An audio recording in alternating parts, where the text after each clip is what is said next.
como son. Y ahora sí, nos vamos a recibir a nuestro primer invitado, que es un científico de origen español, basado en la Universidad de Colorado en los Estados Unidos y que ha participado en el debate público en Estados Unidos sobre la contribución que la ciencia debe hacer para comprender bien la pandemia y tener actitudes científicamente fundadas frente a ella. Estoy hablando de José Luis Jiménez, ingeniero mecánico de origen y químico de la Universidad de Colorado. Muy buenas noches, ingeniero Jiménez, y gracias por estar con nosotros aquí en el Perú digitalmente desde Colorado, donde usted reside y enseña. Muy buenas noches. Buenas noches y gracias por invitarme. Bueno, usted ha adquirido notoriedad en los Estados Unidos porque fue uno de los primeros que puso énfasis en el contagio del COVID-19 vía los aerosoles. Creo que no se le escuchó mucho y que tuvo usted dificultades para hacerse entender y hasta llegar al consenso que se ha ido, creo, gestionando en Estados Unidos sobre este tema. Explíquenos, por favor, cuál es su tesis principal sobre el factor aerosol en el contagio del COVID-19. De acuerdo, pues una enfermedad respiratoria como esta, los virus que están dentro de una persona, en la saliva o en su fluido respiratorio, tienen que llegar a la otra. Y lo pueden hacer de una de tres maneras. O tocando un objeto, una mano, y luego nos tocamos el interior de los ojos, el interior de la nariz o el interior de la boca. Esto ya sabemos, ya lo dice la CDC desde hace casi un año, que es una parte muy pequeña de los contagios. Es muy, muy difícil contagiarse de este virus por las superficies. Entonces, las dos formas sobre las que hay más debate son lo que se llaman las gotas y los aerosoles. Entonces, las gotas, y los dos son pelotitas de saliva o de fluido respiratorio que vuelan por el aire y pueden tener el virus, pero se diferencian en su tamaño. Las gotas son grandes y se comportan como proyectiles. Entonces, salen de una persona y van volando por el aire como un proyectil y le pegan a la otra persona dentro de los ojos, dentro de la nariz o dentro de la boca otra vez, ¿no? Y así pueden contagiar. Esta ha sido la teoría de la OMS y de la CDC aquí en Estados Unidos, que esto era la forma principal, ¿no? La otra forma es pues también con pelotitas de saliva y fluido respiratorio, pero más pequeñas. Y entonces, en vez de ser un proyectil, pues es como el humo del tabaco, es un aerosol, ¿no? El humo del tabaco es otro aerosol. Sale, pero no sale ni se cae, sino que se para, se queda flotando por el aire y nos infectamos al respirarlo, al inhalarlo. Entonces, el debate ha sido entre estas dos formas y al principio, pues como usted dice, no solo yo, sino muchos científicos empezamos a decir que las pruebas apuntaban más a los aerosoles, a la inhalación, y les ha costado mucho, pero la CDC y la OMS ya han reconocido, la OMS hace 2 días, que los aerosoles son una forma importante de contagio. Es una conquista tardía, después de que se produjeran más de 600.000 muertes en los Estados Unidos. ¿Por qué hubo tanta resistencia a la tesis que usted defendió como un pionero? Porque realmente usted y otros, como lo ha señalado, pero la tendencia mayoritaria en Estados Unidos es a priorizar la interpretación del contagio directo, de boca a boca, entre personas que interactúan cercanamente. Sí, pues ahí yo diría 3 razones por las que les ha costado tanto. La primera es que esta pandemia ha destapado un error científico que data de 1910. ¿1910? De 1910, sí. Hay un epidemiólogo norteamericano muy famoso que se llama Charles Chapin, y este señor escribió un libro en 1910 donde resumía toda la evidencia que se había acumulado desde Pasteur sobre cómo llegan los gérmenes de una persona a otra, ¿no? Y el cólera va por el agua, esta otra enfermedad va así. Y cuando llegan las enfermedades respiratorias, él se da cuenta que se transmiten muy bien cuando la gente está cerca y que si se mantiene la distancia se transmiten peor. Y él, digamos, se inventa básicamente que eso es por unas gotas de spray. Estas gotas que le he contado, que esto va por estas gotas de spray y que entonces si uno mantiene la distancia ya no se contagia menos porque las gotas caen al suelo. Esto lo dice sin tener pruebas, pero esto se convierte en un dogma. Y hasta el día de hoy, hasta el 2020, nos reunimos con la OMS y todos los campos de la ciencia, la epidemiología y enfermedades infecciosas que tienen la sartén por el mango en la OMS, en la CDC y en los Ministerios de Salud, son todos adoctrinados en este error y en este dogma durante 100 años. Entonces es que les costaba muchísimo siquiera entender, porque a la vez este señor dijo que la transmisión por el aire era casi imposible, y entonces solo se han podido demostrar un par de enfermedades, el sarampión y la tuberculosis, pero entonces esto les sonaba chino. Esta es la primera razón. La segunda razón... ¿Sonaba chino? Pues es que, ¿tiene alguna connotación o no? ¿O es una pura metáfora? No. Ah, bueno. Esto es una cosa que decimos en España. Sí, acá también se dice sonar chino, pero quería estar seguro que no había una referencia un poquito más, digamos, pérfida. No me meto en cosas de esas de política, no. La segunda razón, pues ha sido también práctica, de que la OMS siempre dice que ellos no pueden recomendar cosas que no se pueden hacer en los países con menos recursos, ¿no? Entonces decían, si decimos que va por el aire, ellos también pensando que si va por el aire muy poco, ¿no? Pero que decía, si decimos que va por el aire, entonces no hay suficientes mascarillas de las buenas para los trabajadores de salud y hay que ventilar y eso es costoso y cosas así, ¿no? Pero en realidad lo que cuesta es no parar la pandemia. Eso es lo que tiene un gran impacto económico, social y de salud, ¿no? Ahora, y la tercera razón... Sí, perdón, sí. sí. Perdón, adelante, ingeniero Jiménez. La tercera razón, pues le decía, la primera es la historia, la segunda las cosas prácticas y la tercera es que es una metida de pata tan grande. O sea, es uno de los errores más grandes de la historia de la salud pública. Y la gente que lo ha hecho no lo quiere admitir. No quiere admitir que han metido la pata. Esto yo lo sé a través de gente que trabaja con ellos en la OMS. De primera mano me dicen que no lo quieren admitir. Pero les estamos teniendo que obligar. Ahora, usted habla de la OMS, pero sus interlocutores principales estaban en Estados Unidos. Y ahí tenemos la costumbre de ver que hay agencias de salud encarnadas un poco en el doctor Anthony Fauci, que es percibido internacionalmente como la gran figura de la ciencia que ha resistido al populismo y que ha resistido a las presiones políticas. ¿Por qué también dentro de la sociedad en la que usted vive, que es Estados Unidos, ha habido tantas resistencias a cambiar el enfoque secular para priorizar lo que usted cree, lo que usted afirma, que es el vector principal de contagio, que es el aire y no el contacto directo entre personas?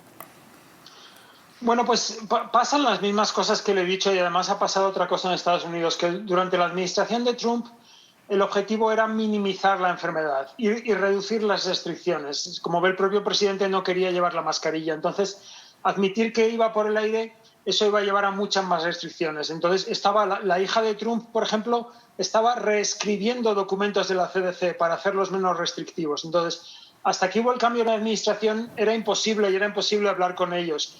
Una vez que ha habido el cambio de la nueva administración Biden, el problema es que entonces ya estaban disponibles las vacunas y ellos han enfocado completamente a las vacunas. Entonces, sí que han ido cambiando, pero pasa lo mismo, que es gente en su mayoría pues de una formación que esto les suena muy raro, ¿no? Pero vamos, estamos hablando con ellos y pensamos que igual incluso esta semana pueden cambiar las cosas o la semana que viene. Yo le ruego, ingeniero Jiménez, que nos espere un instante. Tenemos que hacer una pausa aquí en el Perú y después de la cual quisiera que usted nos conteste ¿cuál es el método que ha permitido confirmar lo que fue su hipótesis desde el primer momento? ¿A través de qué estudio empírico sostienen ustedes que la causa principal del contagio no es el contacto entre personas, sino son los aerosoles que se pueden quedar un cierto tiempo en el aire? Nos lo contesta, por favor, después de una breve pausa. Antes de retomar nuestra entrevista con el ingeniero José Luis Jiménez, quien es profesor y se halla en Colorado, la universidad de este estado del oeste de Estados Unidos, quiero dar las cifras que nos acaba de hacer conocer el Ministerio de Salud, registradas las últimas 24 horas, 299 muertos, es decir, algunas decenas más que la cifra que registramos ayer. Felizmente, nos hallamos todavía lejos de las cifras sobre 400 que habíamos conocido algunos días de la semana pasada y antepasada. Un total también de 2.494 infecciones se han registrado en las últimas 24 horas, lo que significa 3 veces más que la cifra que tuvimos el día de ayer. De manera que la situación sigue siendo grave, estamos en un momento muy difícil de la pandemia. No nos cansaremos de repetir que hay que tener extrema prudencia y para eso vamos a escuchar al ingeniero José Luis Jiménez, quien después de habernos explicado la teoría y de dar algunas pruebas de ella, nos dirá sin duda a la luz de sus tesis ¿Cuál es la manera más razonable y más segura de protegerse contra el contagio? Señor Jiménez, había quedado planteada la pregunta de cómo se ha llegado a esta conclusión que usted defendió sin ser escuchado durante meses en los Estados Unidos, pero que ahora nos dice que ha terminado por ser reconocida después del cambio de gobierno por las autoridades federales sanitarias en Estados Unidos y por la OMS. Bueno, pues en cuanto a cómo se prueba, pues primero explicar que el contagio, la gran mayoría del contagio es en proximidad, ¿no? Pero no es por gotas, es por aerosoles. Igual que si hablamos con un fumador, respiramos mucho más del humo que sale de esa persona si estamos cerca. Si estamos compartiendo el aire de una habitación, respiramos menos. Pero si la habitación está mal ventilada y pasamos mucho tiempo, nos podemos contagiar. Esas son las dos maneras de contagio. Respirar el aire que sale de alguien al hablar con ellos, sobre todo sin mascarilla, o compartir el aire en una habitación mucho tiempo, ¿no? Entonces, las pruebas que nos han demostrado esto, por ejemplo, es que al aire libre hay muchísimos menos contagios que en interiores, 20 veces menos. Y que la ventilación, que todos los brotes de superpropagación siempre son en sitios con poca ventilación. Si son estas gotas, la gravedad es la misma, dentro o fuera, va a hacer lo mismo, ¿no? Pero si es como un humo, se explica muy fácil que al aire libre haya mucho menos contagios y que la ventilación ayude, ¿no? Se han investigado muchos casos de supercontagio, como el coro que investigamos nosotros, y estaba muy claro que la única manera que se podían haber contagiado era a través del aire. Hay casos de contagio a larga distancia. El caso emblemático del coro, porque se pensó que el coro es justamente como uno canta y utiliza su, digamos, aparato sonoro con mucho vigor, hay gotículas y hay contagio directo. Usted nos está diciendo que en ese caso emblemático del supercontagio por el coro es por el espacio que mantuvo aerosoles. Explícanos cómo se puede saber esto. Pues fui yo quien habló directamente con el coro, les hicimos gran cantidad de preguntas y era un coro que estaban muy estructurados, ya sabían lo de las superficies, nadie toca a nadie y entonces llegan a sus sillas, solo van la mitad porque ya sabían que había COVID en Seattle, que está cerca, y cantan desde su sitio y la persona que estaba infectada estaba en primera fila, entonces las gotas no le caen a nadie. Y cantan, luego tienen 10 minutos de pausa, que cada persona habla con 2 o 3 y luego cantan otra vez y otra vez la persona infectada no tiene a nadie y luego ya se ha hecho tarde y se van. Entonces es que es imposible que 52 personas hubieran hablado con otra persona. Es que esto no, la situación, y además son gente que no se ve. Viven en un área muy amplia, van en coche, entonces no se ven durante la semana, no se habían visto en una semana, ¿no? Entonces solo se pueden haber contagiado allí y dadas sus acciones no se pueden contagiar por superficies porque no tocan nada y tienen alcohol y no se pueden contagiar por gotas. Sin embargo, por el aire es muy fácil explicarlo. Si hemos establecido que la vía principal de contagio es a través de los aerosolos, estas partículas invisibles que quedan en el aire y que no las percibe uno y que en consecuencia las aspira por la nariz o por la boca sin darse cuenta, ¿cuál es la solución? ¿Cómo debemos comportarnos para no estar expuestos a ese riesgo? Bueno, pues es fácil. Hay que pensar que es como el humo. Hay que pensar que de algunos infectados, no todos, pero como no sabemos quiénes son, pueden no tener síntomas, sale como un humo invisible. Y queremos hacer lo que haya que hacer para no respirar el humo invisible, ¿no? Entonces, lo mejor es hacerlo todo al aire libre. Al aire libre, con distancia, con mascarilla, es muy seguro. Si tenemos que ir a interiores el menor tiempo posible, con la menor gente posible, con una mascarilla muy bien ajustada que nos deje una marca en la cara y no se puede llevar sobre una barba porque no sella. Y ventilar. Ventilar quiere decir abrir las ventanas, que el aire que está dentro, que puede tener el virus, vaya saliendo afuera, ¿no? Y una cosa muy útil es medir el dióxido de carbono con un chisme como este, y esto te dice cuánto aire exhalado hay allí, ¿no? Y estamos mandando bastantes de estos a Perú, por ejemplo, y se pueden comprar. Y si no se puede ventilar, porque no se pueden abrir las ventanas, porque hace frío, calor, ruido, contaminación, pues entonces hay que filtrar. Igual que la mascarilla es un filtro que filtra el aire y nuestros pulmones lo mueven, pues también se puede poner un ventilador con un filtro y eso también quita el virus del aire. Pero ¿para qué sirve el objeto que nos ha mostrado, que usted llaman al español un chisme, ¿no? ¿Para qué sirve medir el dióxido de carbono, que es lo que uno exhala cuando respira, si uno no sabe si ese dióxido contiene virus o no? De lo que se trata no es de saber si hay dióxido o no, sino si el virus tiene suficiente carga para poder contagiar. Bueno, si hubiera un chisme que midiera el virus, eso estaría muy bien, pero ahora los están empezando a vender, pero valen $30.000 y todavía no sabemos si funciona, ¿no? Entonces eso no va a servir. Y si no lo saben los ingenieros de la Universidad de Colorado, no lo sabe nadie. Quiere decir que el tal objeto no existe todavía, aunque tiene precio. Sí, pero entonces, esto es muy útil porque si hay virus, si de alguien está saliendo virus, se va a acumular en el aire igual que el dióxido de carbono. Entonces, lo que se ve es que en muchos sitios, en muchas escuelas, en muchas oficinas, este número está a 2.000, a 3.000 o a 4.000. O en un coche compartido también está muchas veces a 4.000 o a 5.000. Eso quiere decir, por ejemplo, si está a 4.000, que el 10% del aire que está respirando ya ha estado dentro de los pulmones de alguien. Lo está respirando, es aire de segunda mano, lo está respirando por segunda vez. Entonces, si hay un infectado, entonces tienes muchos números para infectarte. Y lo útil de esto es que te permite abrir las ventanas lo suficiente para bajarlo, por ejemplo, a 700 y entonces la probabilidad de contagiarte es 10 veces menos. Y a la vez, mis amigos en España, mis compañeros, han demostrado que se puede hacer esto incluso en sitios que hace mucho frío sin pasar mucho frío. Porque se pueden abrir las ventanas, por ejemplo, en una clase típica hay que abrir las ventanas, 3 ventanas, 15 centímetros, y con esto ya se puede ventilar lo suficiente, ¿no? Pero varía de una clase a otra y tal. Entonces lo que decimos es cada escuela que tenga uno de estos medidores y que vayan yendo de aula a aula o cada empresa o cosas así. Usted que ha comenzado esta entrevista haciendo referencias a la historia de la salud pública y remontándose a 1910, ¿cómo imagina la salida de la pandemia en Estados Unidos? Bueno, pues aquí en Estados Unidos está la gran ventaja que hay una gran disponibilidad de vacunas, ¿no? De hecho, ahora el problema que tenemos es que hay más vacunas que gente que se quiere poner vacunas, porque hay una cierta parte de la población que se resiste, ¿no? Entonces, depende un poco de esto. Parece que van a probar las vacunas en los niños de 12 a 15 años y van a empezar a vacunarles.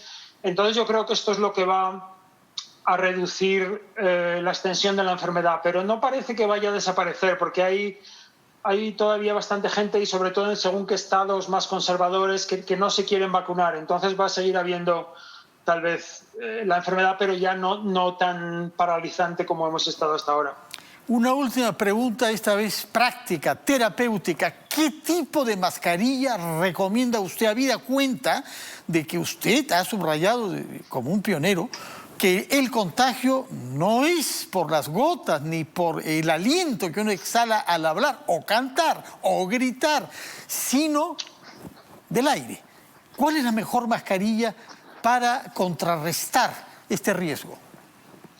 Bueno, pues de las convencionales son las que se llaman las N95, que es, por ejemplo, sí, como esta, ¿no? Con el pico. Y es básicamente, es una tela que filtra muy bien, que uno puede respirar, pero tienen un problema y es que no sellan bien, porque le estás pidiendo a este borde un material que lo has elegido porque filtras bien y respiras bien, le estás pidiendo que selle bien con la cara y eso no lo hace bien. Entonces, de las nuevas, bueno, que están ya disponibles, son las que llamamos las elastoméricas, que son, por ejemplo, como esta.